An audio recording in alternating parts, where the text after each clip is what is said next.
Senhor Deus Pai Todo-Poderoso, te agradecemos, Senhor, porque temos a oportunidade de ouvir a Tua Palavra, de ler a Tua Palavra e de ser instruído, Senhor Deus, pela Tua boca, que é a Tua Palavra. Nesse momento nós queremos pedir que o Senhor esteja agindo de forma, Senhor, graciosa para com o Seu povo, abrindo os nossos olhos e vendo, Senhor, a necessidade, Senhor, de respondermos aquilo que a Tua Palavra está nos dizendo, aquilo que a Tua Palavra nos ensina. Fica conosco, Senhor, nos dá, Senhor Deus, a graça de poder expor a Tua Palavra, a autoridade que é da própria Palavra de Deus, o próprio Senhor, Pai, e de ouvirmos também, Senhor, Seu Espírito, Pai, possa, Senhor, falar o nosso coração, tirando todo e qualquer impedimento, fazendo com que os nossos olhos vejam aquilo que nós, até o momento, não conseguimos ver. É o que nós pedimos, em nome de Jesus.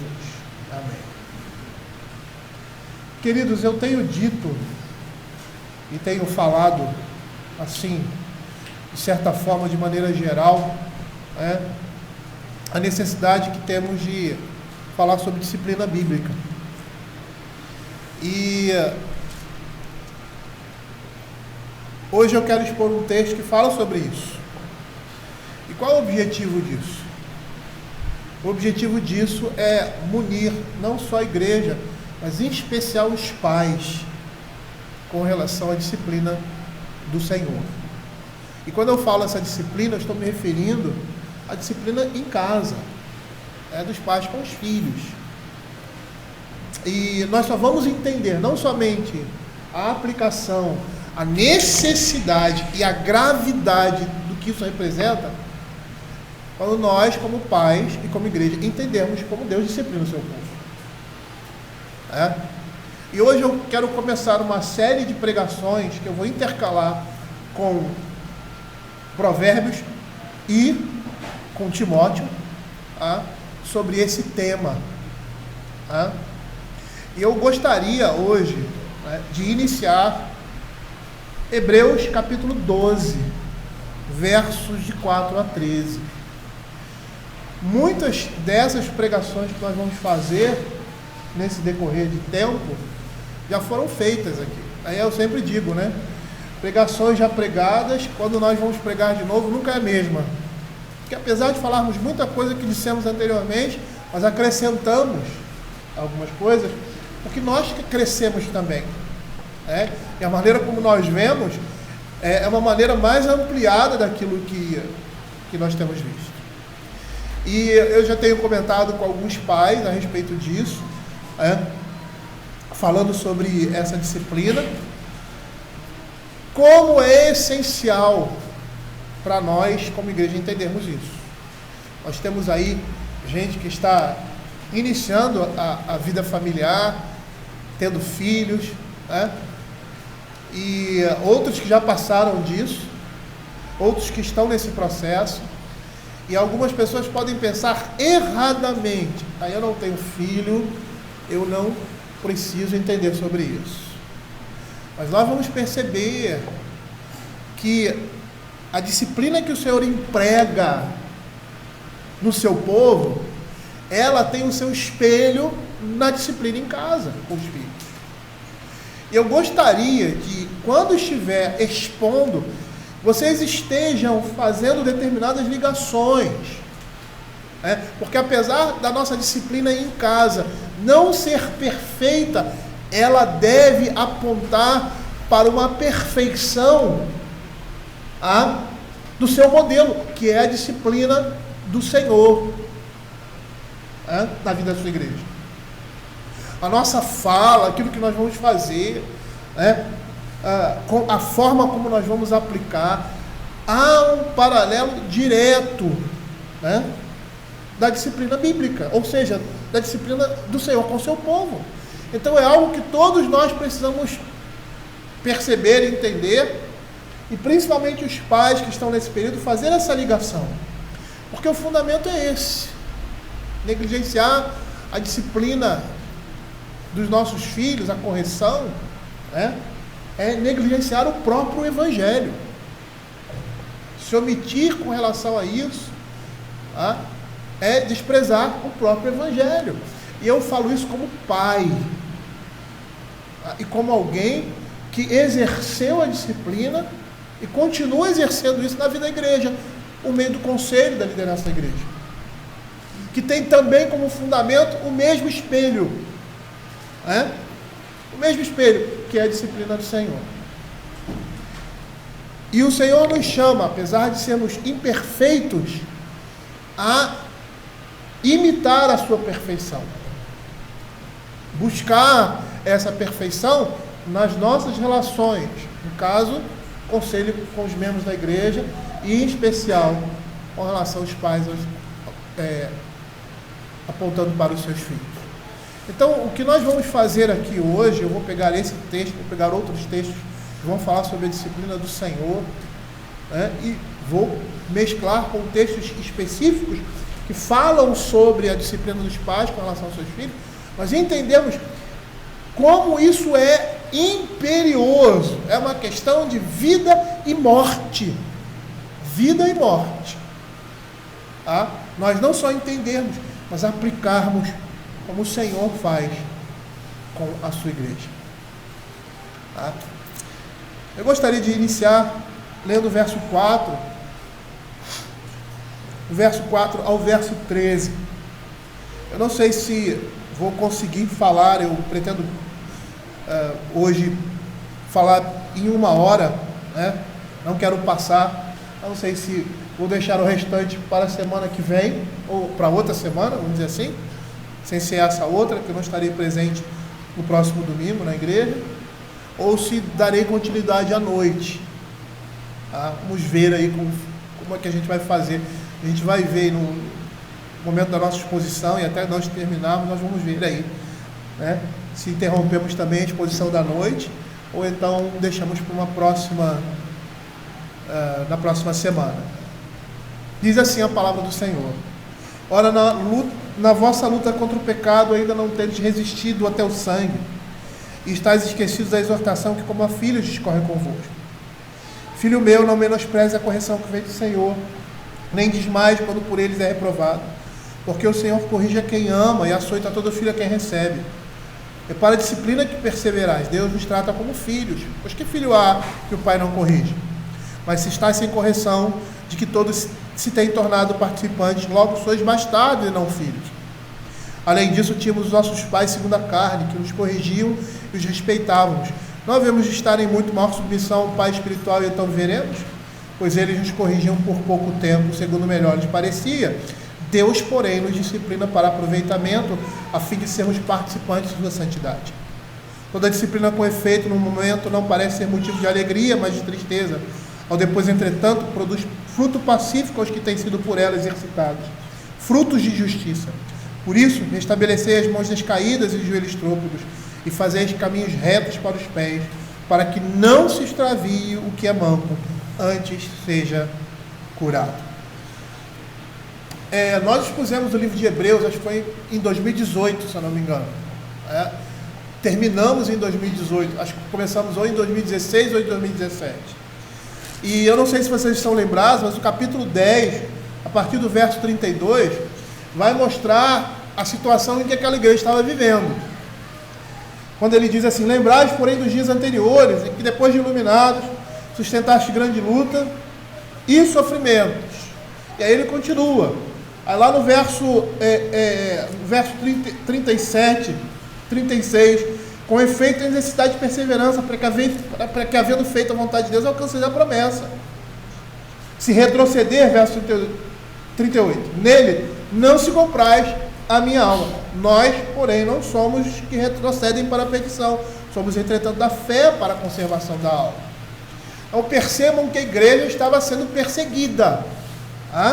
É tão interessante esse tema do sofrimento por causa da perseguição, das aflições por causa da perseguição, que o verso 3, que seria anterior ao verso 4, como se fosse uma continuidade e introdução, ele diz assim: considerai, pois, atentamente aquele que suportou tamanha oposição dos pecadores contra si mesmo, para que não vos fatigueis, desmaiando em vossa alma.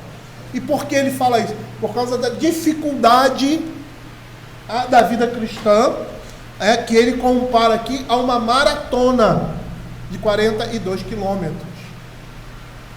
As dificuldades dessa caminhada, num contexto de perseguição. E é interessante, voltando para o texto aqui, dando uma pequena introdução, que muitos dos hebreus, e essa carta é escrita para judeus, para a igreja, totalmente de judeus, em sua esmagadora maioria, Então, o escritor de Hebreus está escrevendo para uma igreja onde os judeus ou eram totalidade ou tinham grande maioria. E muitos desses estavam questionando porque a cada passo da vida cristã havia tantas dificuldades. E por não saberem a resposta a essa pergunta, muitos estavam sendo seriamente tentados a desistir e abandonar a carreira cristã.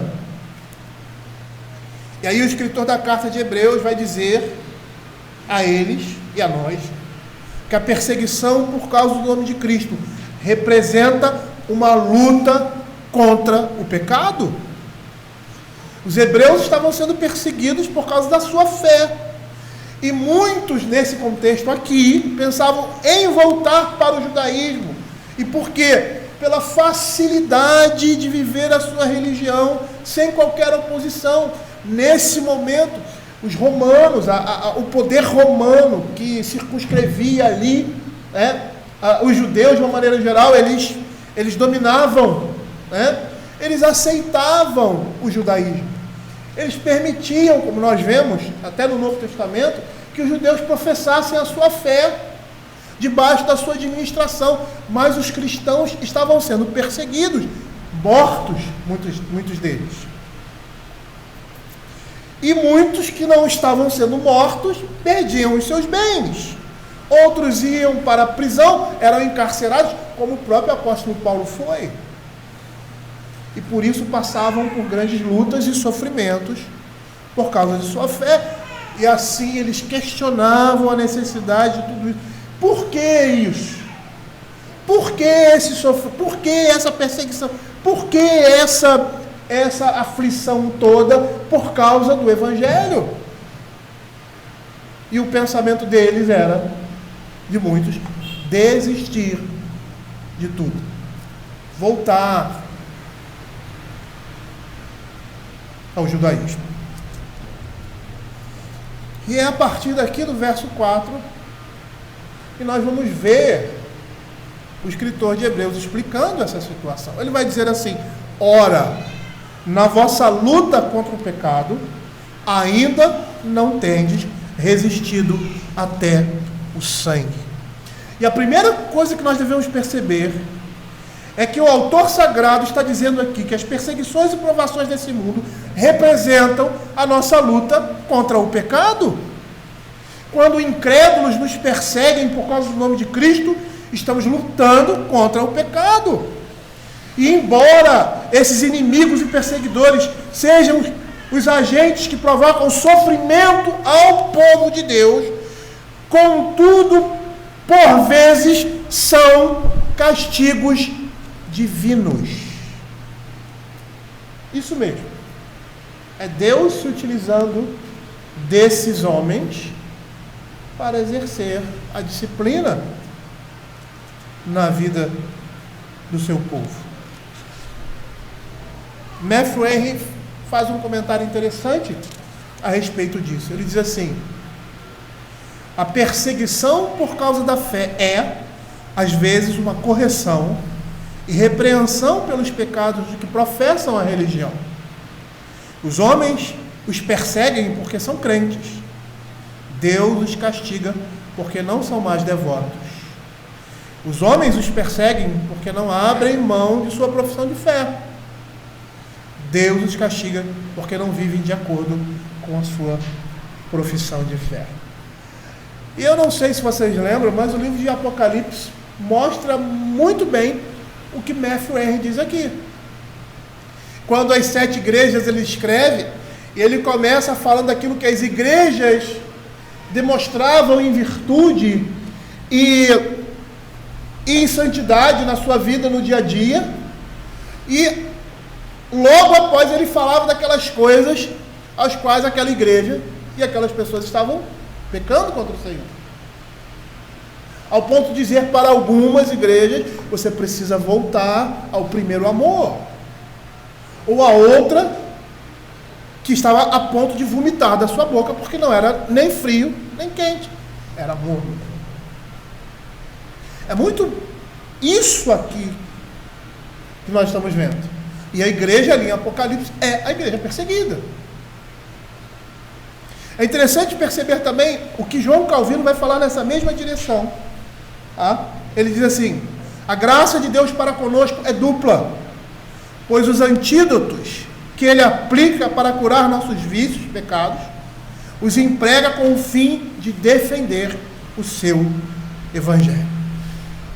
Muitas vezes somos afligidos por dificuldades e provações, não porque nós estamos em pecado, mas para sermos preservados do pecado, para não cairmos em desgraça pública.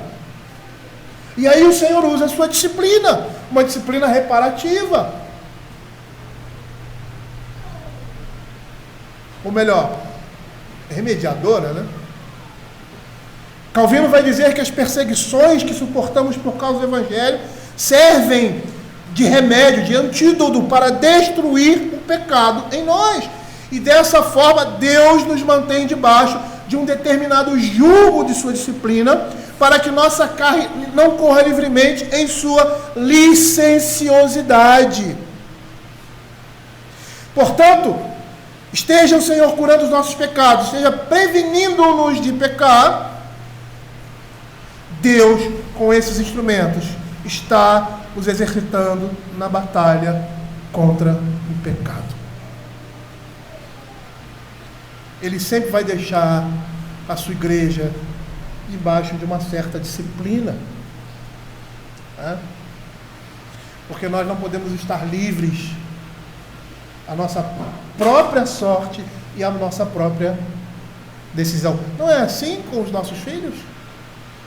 Não é assim? Se você deixar ele livre à sua própria vontade, o que eles vão fazer? Só besteira. Então você precisa, colocar barreiras. Aqui você não pode, isso aqui você não pode fazer.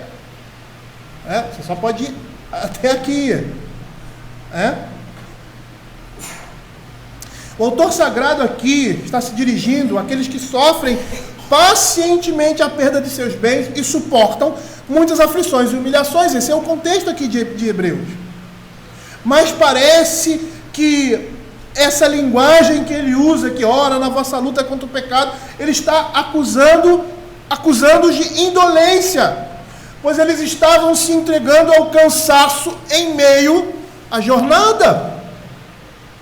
E para aqueles que querem desistir da vida cristã por causa das dificuldades e provações constantes na luta contra o pecado, Calvino vai nos dar uma exortação dizendo: não há razão para buscarmos da parte do Senhor alívio para a nossa carga, seja qual for o serviço que realizemos, porque Cristo não dará aos seus soldados licença alguma, exceto aqueles que têm vencido a própria morte. Ou seja, enquanto estivermos nesse mundo, duas coisas vão acontecer.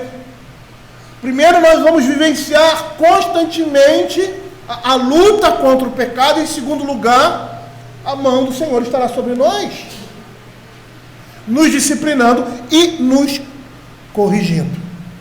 Constantemente, por causa da nossa necessidade. Nós não podemos ser deixados livres para o nosso próprio bem. Se você lembrar do que Isaías 53 vai dizer, ele vai falar ali do servo sofredor. E nessa descrição do servo sofredor, ele diz que lá no finalzinho, que nós andávamos como desgarrados como ovelhas, porque não tínhamos um pastor. É assim. quando não existe um pai, uma mãe, ou quando não existe Deus, delimitando espaços, disciplinando o nosso dia a dia e a forma de vivermos nesse mundo. Cada um vai por um lado. E é muito interessante porque a ovelha, o nome não devia ser ovelha, devia ser jumento. Ia mudar. Porque a ovelha, ela não tem senso de direção nenhum. E nem senso de perigo. É um animal facilmente dominável e facilmente... a palavra me fugiu agora. Mas seria um sinônimo para dominado. Facilmente. Facilmente. E por isso precisa do auxílio constante do pastor. É isso que ele está mostrando aqui. Hora da vossa luta contra o pecado, ainda não tende resistido até o sangue. Parece que vinha mais coisa. Eles estavam reclamando, né? Mas vem coisa pior aí. Tá ruim? Vai piorar. É isso que ele está dizendo. Com relação às perseguições. É interessante, só abrindo um parênteses aqui, né? São poucos na vida comum os amigos, né? Que chegam e dizem assim, tá ruim o negócio? Vai ficar pior, viu? É difícil. Esse é um papel que ninguém quer fazer. E que fica reservado aos amigos, aos pais, aquelas pessoas que nos amam. E principalmente aqueles que conhecem o Senhor. De mostrar a realidade como realmente ela é. Ele não tenta mascarar, não tenta florear aquilo que é a realidade. E aí ele diz assim, ora, na vossa luta contra o pecado, ainda não tendes resistido até o sangue. Essa é a condição da vida cristã. E estáis esquecidos da exortação de como a filha discorre convosco. Eles estavam se sentindo sobrecarregados demais. A premissa aqui, por que na vida cristã há tanta dificuldade? Por que nós estamos passando por isso? Ou seja, que necessidade tem essas coisas? Então vamos fugir delas, já que não são necessárias.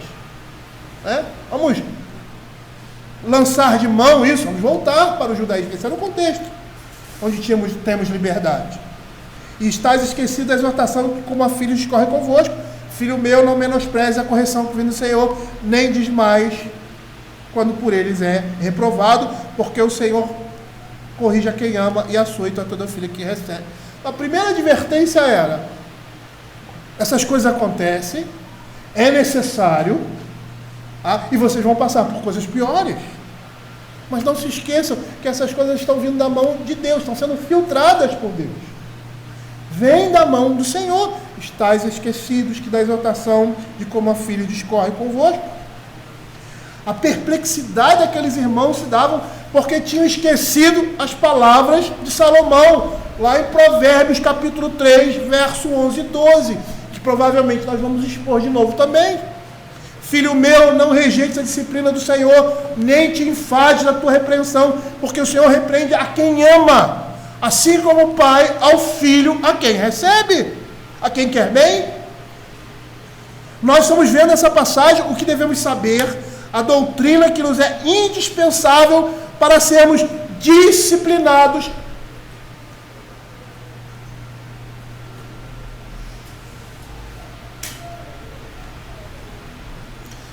pela cruz.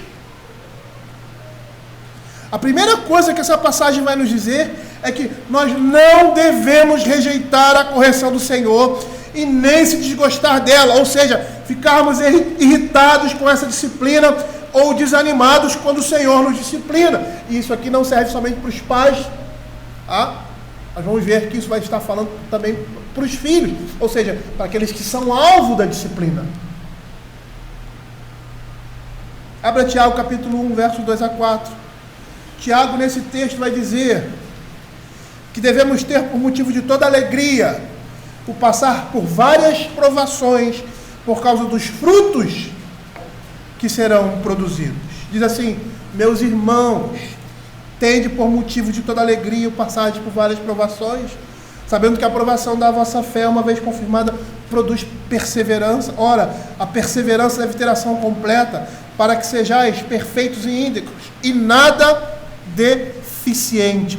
O motivo para não ficarmos desgostosos com a disciplina que vem do Senhor é que Deus disciplina aqueles que são objetos do seu amor, ou seja, os filhos.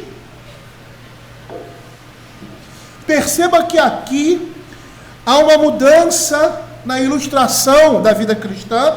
Em primeiro lugar, nos primeiros versos, capítulo 12, a ilustração de uma corrida, e agora ele passa para ilustrar, falando da família, respondendo à questão que estava deixando aqueles irmãos perplexos. Por que a cada passo da vida cristã havia tantas dificuldades e provações? E aí, respondendo essa indagação deles e nossa, muitas vezes, de uma forma indireta, poderíamos dizer: se os açoites de Deus testificam de seu amor para conosco, então é irracional que os odiemos ou fiquemos irritados com eles. Ou seja, a disciplina de Deus para com seu povo representa amor. Esses dias eu estava conversando com a Simone chegou para mim e falou assim: Oreb, você precisa fazer um estudo sobre a disciplina de Deus, diferente do que nós estamos vendo aqui. Como Deus, ou os instrumentos que Deus usa para a sua disciplina. É incrível. Por quê? São todos instrumentos de dor e sofrimento. E aí, quando você olha para a disciplina bíblica no lar, que é o uso da vara, você tem esse mesmo paralelo.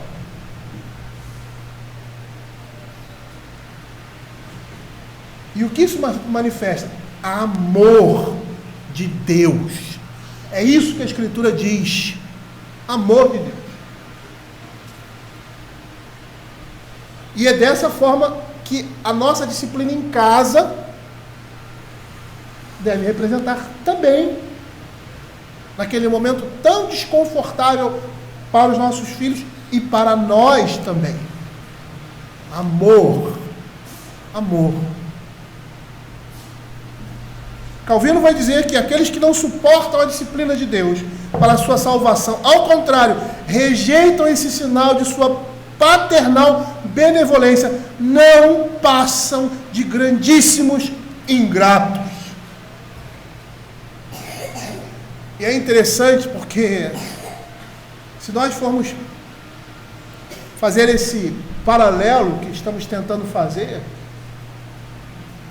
nós vamos perceber muitas pessoas que conhecemos que não tiveram o conhecimento da disciplina bíblica, de como ela faz, se utilizaram desse tipo de disciplina de forma equivocada, errada, mas por representarem esse princípio, os seus filhos, quando chegam à idade do entendimento, eles dizem: como foi bom aquilo que meu pai e minha mãe fizeram comigo.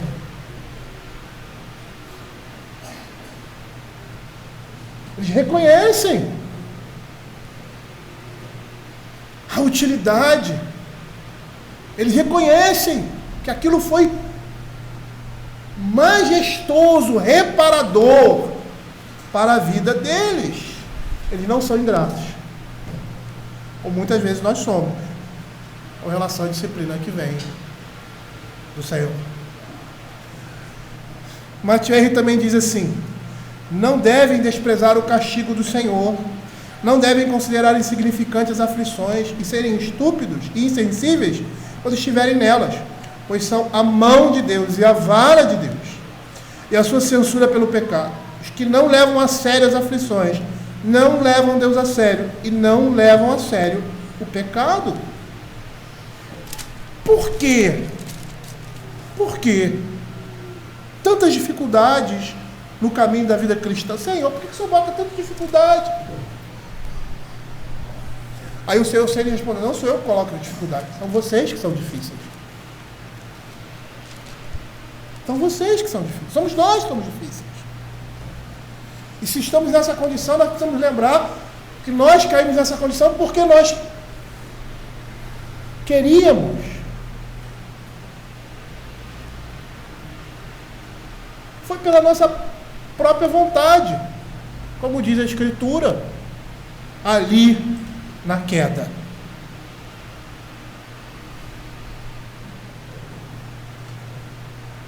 Diante do que as Escrituras nos dizem, não podemos esmorecer quando somos repreendidos e afundar quando estivermos em aflição, nem se queixar, nem lamentar, mas suportar com fé e paciência.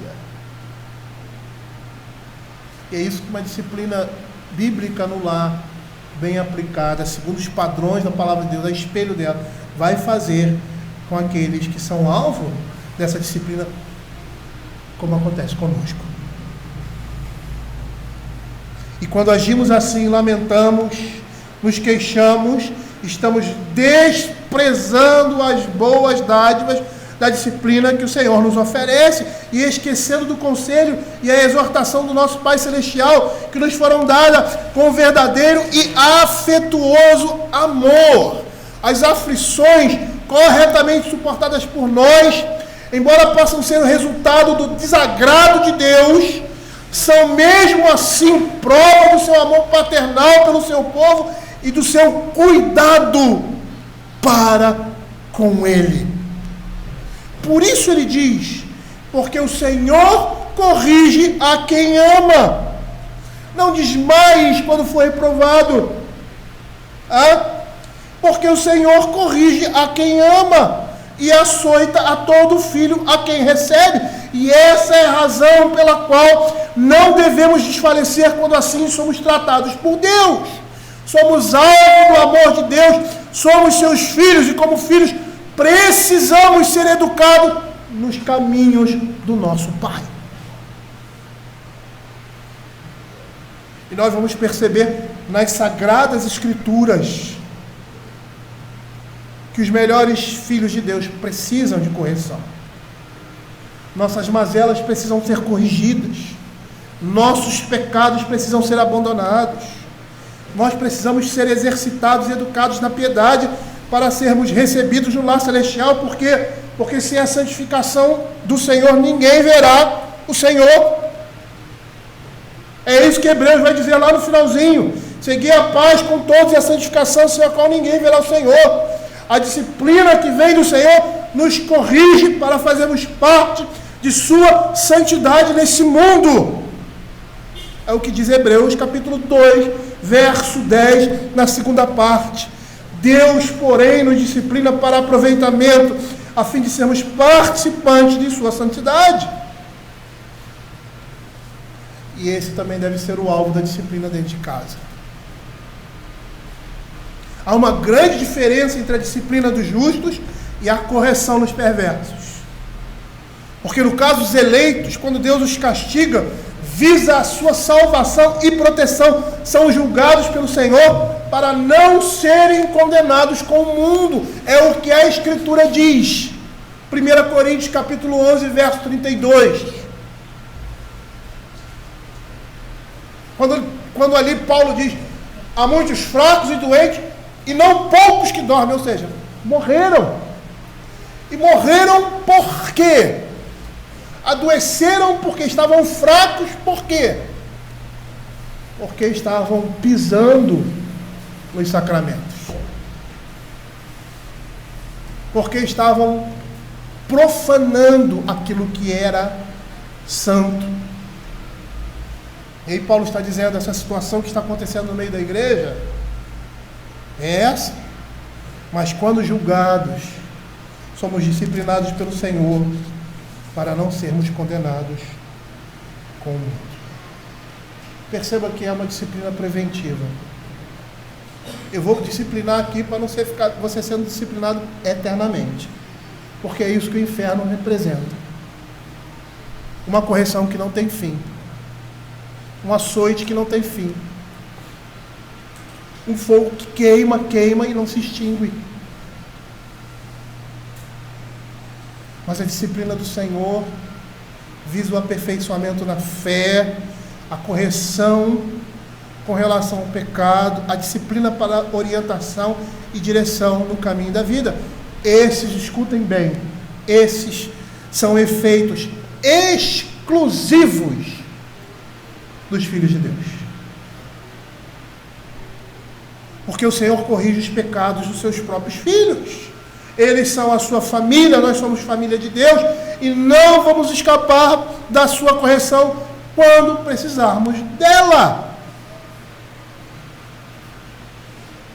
E aí, nessa mesma pegada, nós vamos perceber que a disciplina dos nossos filhos, ela deve ser reparativa, deve ser educativa e deve ser restauradora.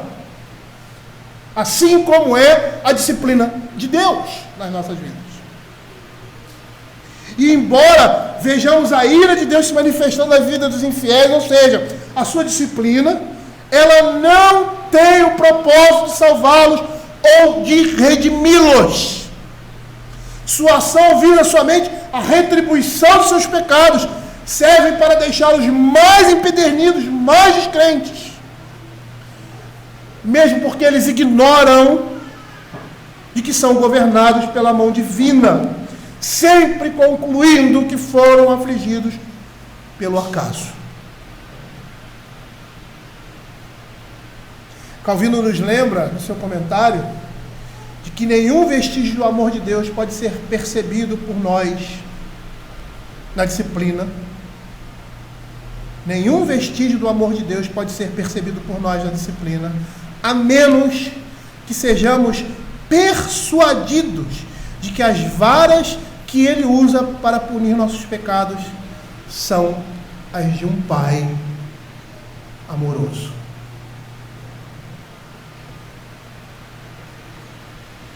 E todos aqueles que são visitados pela disciplina divina devem entender que tal coisa acontece em virtude deles serem alvos do amor de Deus. E aí o autor sagrado vai concluir nesse verso que Deus se oferece como Pai a todos quantos suportam a sua correção. Porque aqueles que se rebelam em se debate diante da disciplina do Senhor não fazem rol dos filhos de Deus. Certa vez eu estava conversando com um pastor, estávamos passando por uma situação de disciplina na igreja, e ele disse assim para mim: Aurélio, você vai reconhecer as ovelhas quando você usar a vara, ou seja, quando você corrigi-las, quando você discipliná-las. Por quê? Porque a ovelha, ela abaixa a cabeça e se submete. Os lobos se voltam e revidam, mostram os dentes.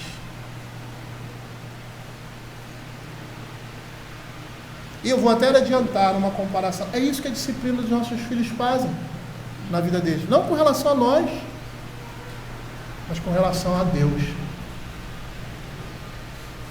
Tornam os nossos filhos ovelhas e não lobos.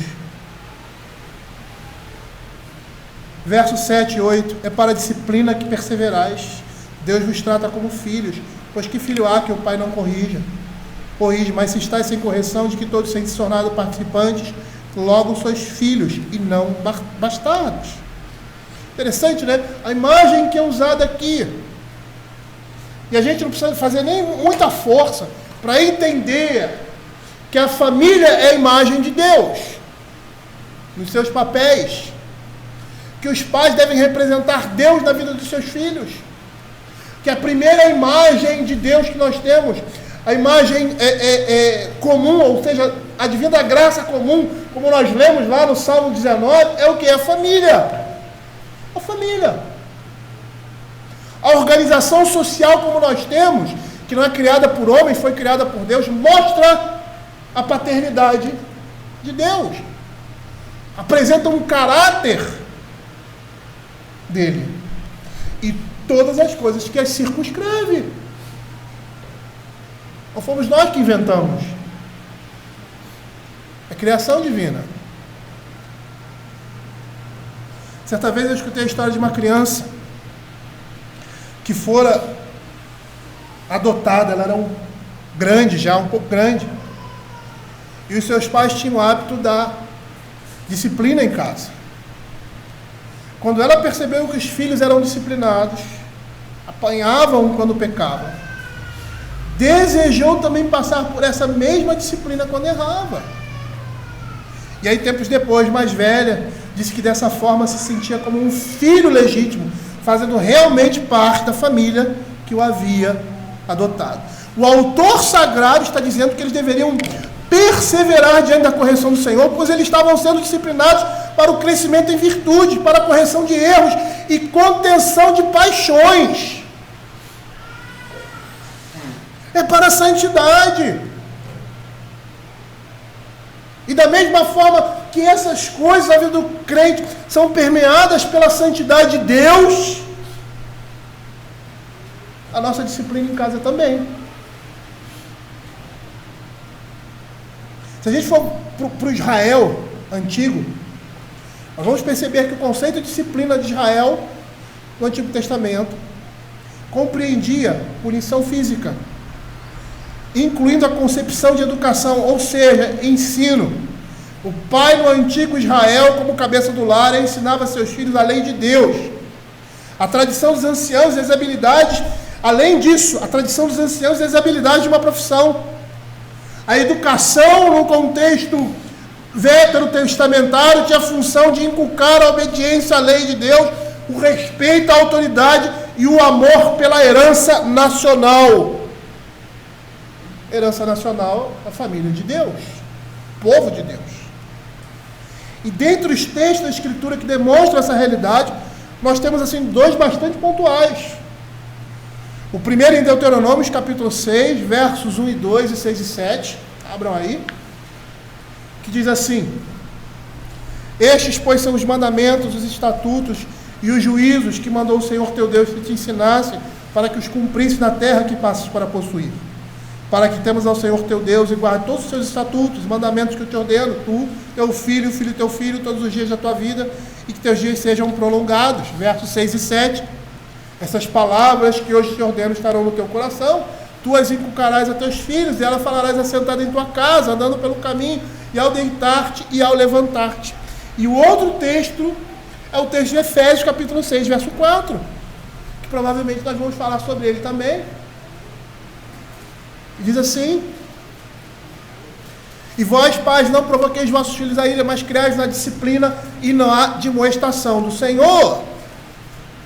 É dessa forma que Deus nos disciplina, nos educando em seus caminhos, nos exortando, nos admoestando por meio de situações e circunstâncias da vida, que necessariamente não representam aflições e dificuldades nesse mundo, bem como também trazendo provações e sofrimentos para nos conduzir no caminho direito e nos corrige com vara por causa dos nossos pecados.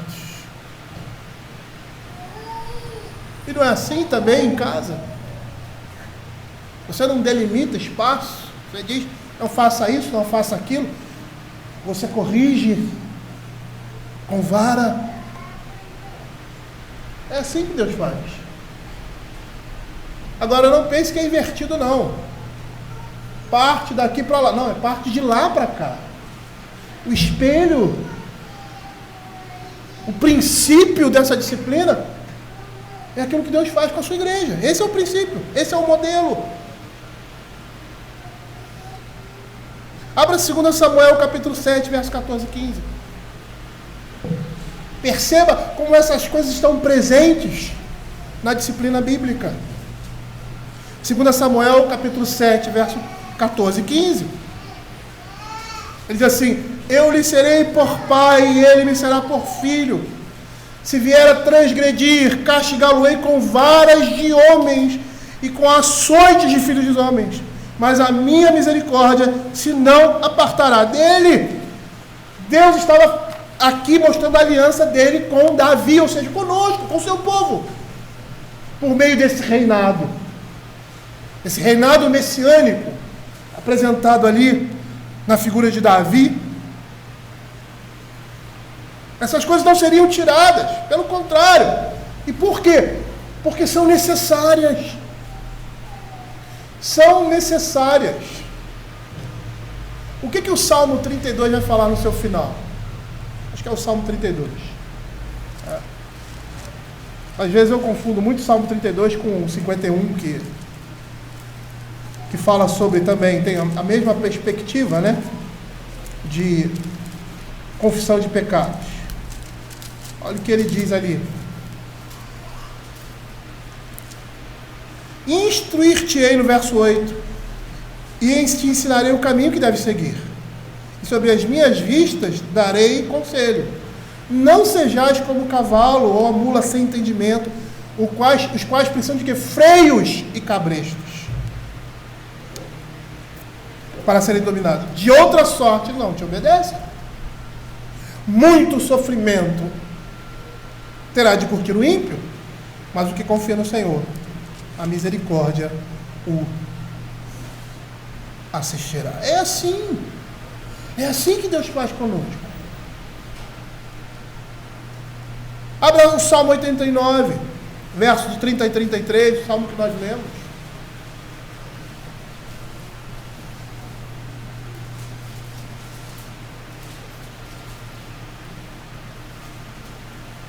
Se os seus filhos desprezarem a minha lei e não andarem nos meus juízos, se violarem os meus preceitos e não guardarem os meus mandamentos, então punirei com vara as suas transgressões e com açoites a sua iniquidade, mas jamais retirarei dele a minha bondade, nem desmentirei a minha fidelidade.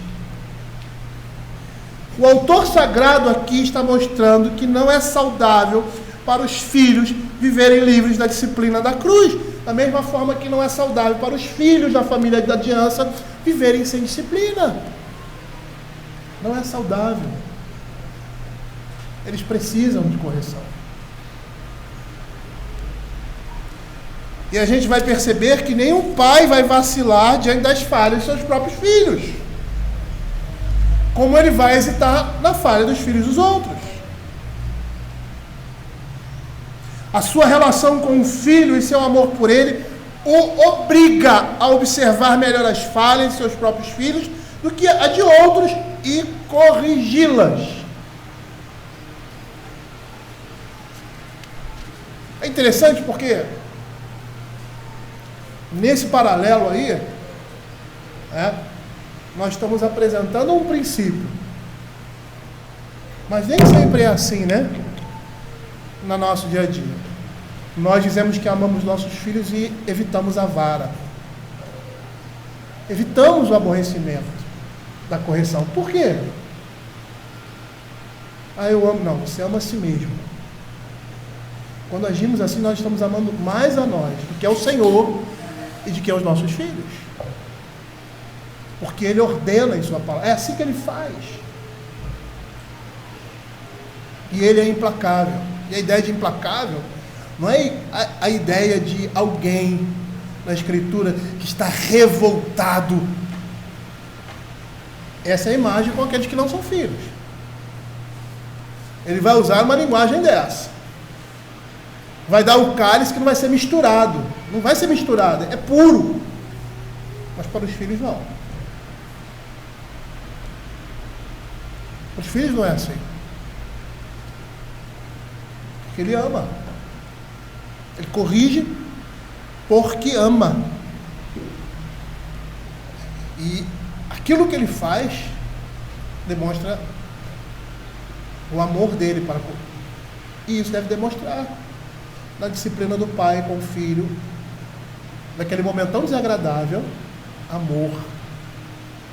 Amor. Às vezes a gente não... O pecado impede que a gente associe o castigo ao amor. Mas o castigo bíblico só é aplicado por quem ama. Só por quem ama. Quem não ama não faz isso da forma como a Escritura diz que tem que fazer. Olha o que Provérbios capítulo 13, verso 24 vai dizer. Não interessa o que o mundo fale. É lixo. É lixo. Tá? É lixo. Eles não têm a graça e a misericórdia de Deus permeando as suas vidas. Ele não tem isso. Nós temos. E nós somos aqueles que podemos aplicar uma disciplina bíblica nos nossos filhos com santidade e amor, da mesma forma que Deus faz conosco. Olha o que a Escritura vai dizer: o que retém a vara aborrece seu filho, mas o que o ama cedo o disciplina. O pai está preocupado com o filho em ver determinadas coisas e corrigir. Eu sou professor, né? Aí às vezes eu estou vendo ali um aluno, ele está capengando, né? E aí, por mais que um concurso, né, a prova ele quer derrubar, né? O professor em sala de aula não quer derrubar o aluno. O bom professor, ele não quer derrubar o aluno.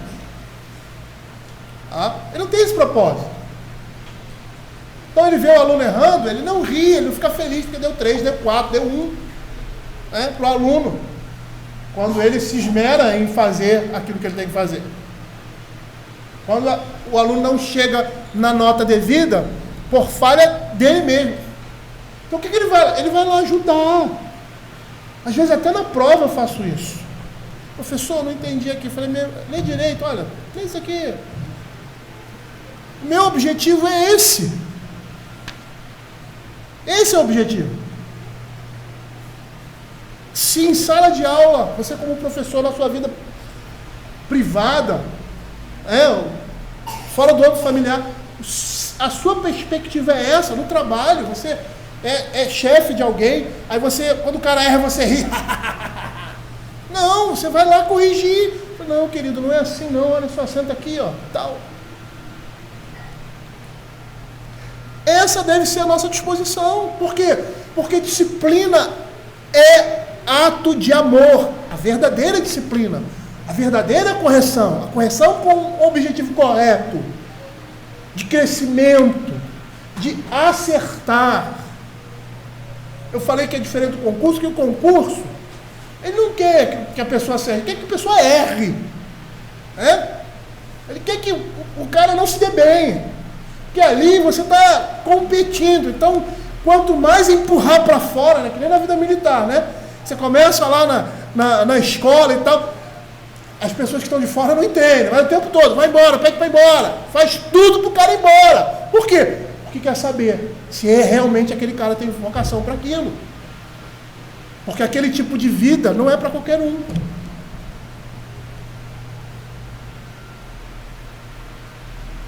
Mas no caso da família, nosso caso não é esse. Nós não queremos expulsar, nós queremos agregar. Por isso que ele diz, o que retém a vara, o que retém a disciplina, odeia. Na realidade está mostrando ódio, aversão, desprezo pelo filho. Poxa, pastor, isso é muito sério. É a Escritura que está dizendo. Aborrecer aqui é odiar. Mas nenhum pai odeia o seu filho quando ele sabe que isso faz parte do amor dele para com o seu filho e principalmente para com Deus.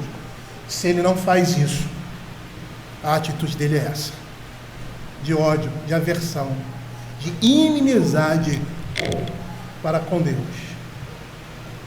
Mas o que o ama, cedo o disciplina. E por que o Senhor faz isso? Por que o Senhor faz isso? Por que o Senhor estava fazendo isso com aquela igreja? Porque Ele queria corrigir. Por isso que Ele vai dizer no verso 14: segui a paz e a santificação, sem a qual ninguém verá o Senhor. Ou seja, Ele está conduzindo aquelas pessoas, aquela igreja, nós, para o reino de Deus. para a presença de Deus, para ver o Senhor. E essa é a forma como Deus estabeleceu. Por quê? O texto de Provérbios vai falar da criança, porque a estultícia está ligada ao coração da criança. Mas não é só da criança que está ligado? Está ligado ao coração do homem. O coração do homem é uma fábrica de ídolos. O coração do homem é corrupto. É corrupto. Stuart Olliott, ele escreve um livro só, se eu não me engano, sobre o capítulo 12. Ele tem um comentário do livro de Hebreus. Ele parece que escreve um pedacinho, um livro menor, só sobre o capítulo 12. Mas aqui é no comentário mesmo, a carta. Ele diz assim: é para a disciplina, treinamento e castigo de nossos pais que somos reconhecidos como verdadeiros filhos. Deus é um Pai perfeito e podemos estar certos de que Ele trará a todos os seus filhos, sem exceção, como Pai amável.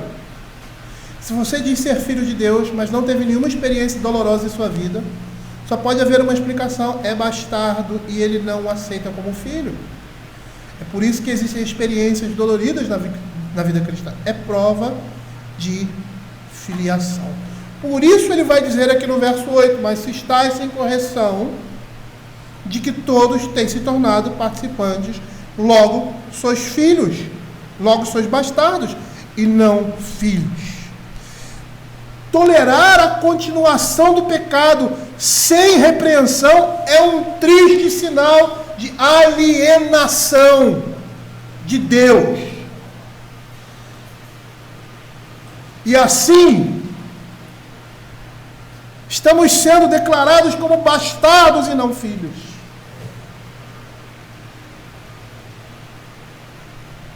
Esses que estão alienados de Deus podem até chamar Deus de Pai, porque nasceram no seio da comunidade crente, mas são filhos de outro pai, não são filhos legítimos, não são considerados ou tratados como filhos legítimos. E aí um exemplo, mais uma vez: se nosso filho quebra uma vidraça ou faz algo que já tínhamos advertido não fazer, nós lidamos com ele de forma adequada, corrigindo. Contudo, se o filho do vizinho fizer algo semelhante, nós não impomos qualquer sanção. Por quê? Porque uma dessas crianças não é nosso filho. E nós só castigamos aqueles que são filhos.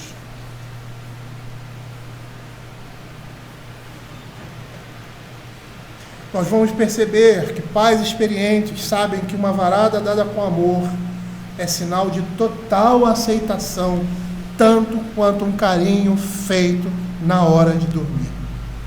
Lembrem do exemplo que eu dei da menina adotada. Da mesma forma, queridos, nós damos tarefas aos nossos filhos, algumas até desagradáveis para eles. E com o passar do tempo aumentamos as responsabilidades deles de maneira apropriada à idade. E isso faz parte do treinamento, da disciplina que exercemos a fim de preparar os filhos para a vida adulta. E nós não fazemos isso se não amamos os nossos filhos. E essa está a diferença. Tudo que nós fazemos no ambiente familiar, estamos olhando para a Escritura. Devemos ser um exemplo de Cristo na vida dos nossos filhos.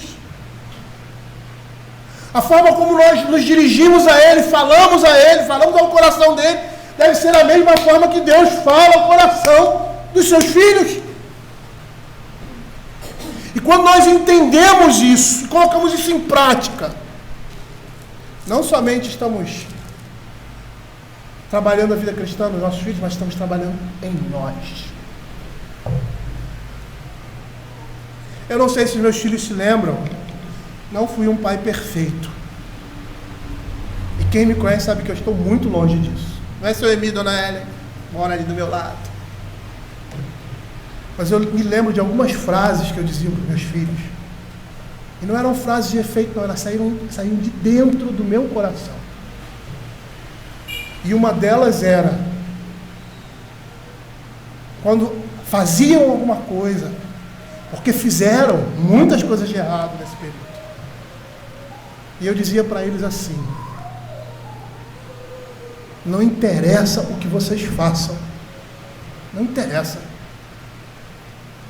O meu coração sempre estará aberto para vocês. Não existe limite no meu coração para vocês. Se um dia cometerem alguma coisa que me envergonhe, eu serei o primeiro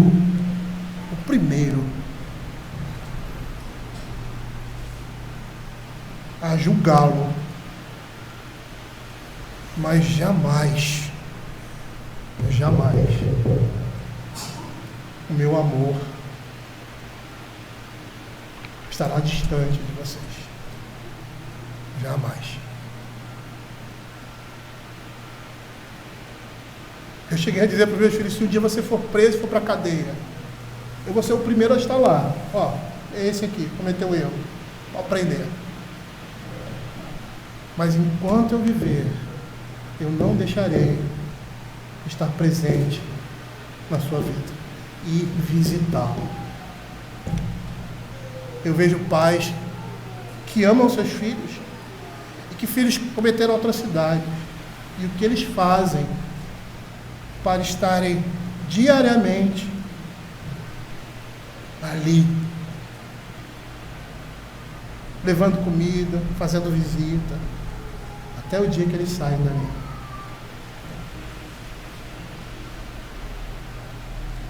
E por que eu dizia isso? Porque eu me lembrava de Deus para comigo. As coisas que já passei na minha vida, os perigos de vida. Acho que todo mundo aqui já passou por uma situação semelhante. Deus preservando, guardando, cuidando. E quando eu falava essas coisas, eu falava porque sentia, porque era dessa forma que a palavra de Deus fala com relação a Deus para conosco.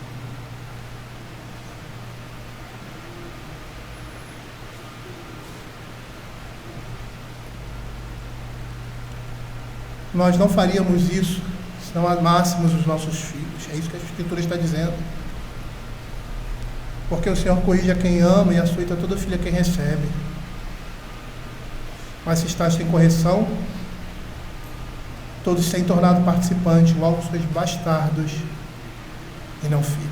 A dor pela qual passam com esses treinamentos é prova de nosso cuidado para com ele. Assim como Deus faz conosco. Queridos, eu vou parar por aqui, no verso 9. A partir do verso 9, ele vai dizer assim: olha, a disciplina dos pais era imperfeita. E mesmo assim vocês se submetiam. Por que vocês não fazem a mesma coisa comigo?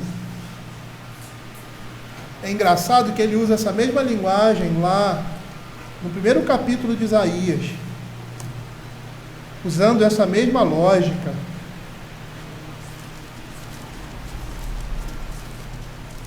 Ele diz assim: o boi, verso 3, o boi conhece o seu possuidor e o jumento o dono da sua manjedoura, mas Israel não tem conhecimento, o meu povo não entende. Ele lança por uma comparação normal. Ou seja, se um animal entende essas coisas, conhece quem é o seu dono, conhece aquele que o possui, por que vocês estão me desconhecendo? Aqui, se vocês veem isso na vida comum, no dia a dia, e se submetem a essas coisas, por que vocês não estão submissos a mim, como Pai, que sou Deus? Diante de todas as provações e dificuldades, por que vocês querem sair debaixo das minhas asas? É isso que ele vai dizer aqui, a partir de agora.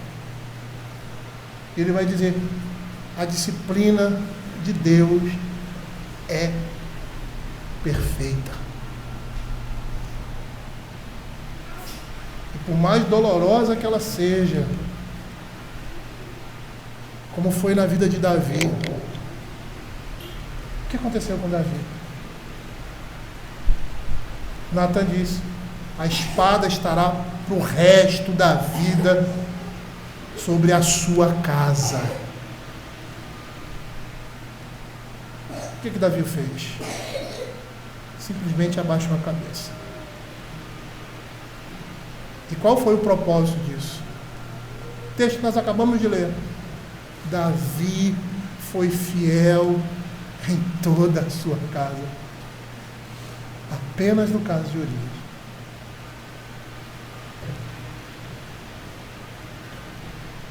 E é o que vemos aqui. A espada estaria na cabeça de Davi todo o tempo para produzir nele frutos de justiça. E era isso que Deus estava falando para aquela igreja. Que as coisas que estavam acontecendo tinham um propósito santificador na vida deles. E é interessante porque Deus não nos deixa debaixo de disciplina assim, por muito tempo, né? Ele é misericordioso. Ele é misericordioso. Ele sabe que a gente não ia suportar. Mas apesar disso, a mão dele, paternal, está sobre nós. Também dessa forma. De forma a disciplinar os seus filhos. Vamos orar.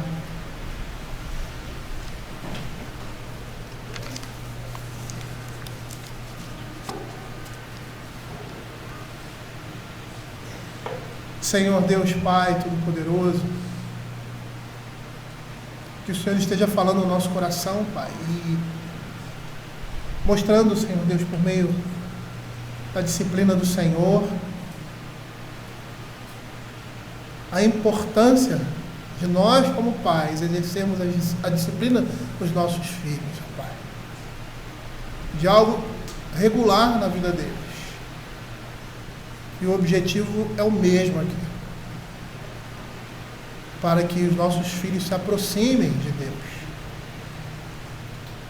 Para que eles sejam santificados, ó Senhor Deus, em seus pecados, ó Senhor.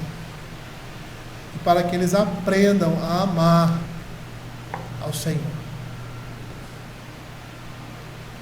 E apesar de estarmos expondo um texto que fala da disciplina do Senhor, a necessidade que temos de perceber essa aplicação e esse paralelo essencial, tão importante na vida de uma família cristã. É a Bíblia, é a sabedoria de Deus que está nos dizendo. E essas coisas, todas elas têm que ser permeadas pela santidade do Senhor nas nossas vidas. Fica com o teu povo, Pai, é o que nós pedimos. Abre o nosso entendimento, Senhor Deus, para que possamos receber do Senhor aquilo que o Senhor tem de melhor para nós. É o que nós pedimos, em nome de Jesus. Amém.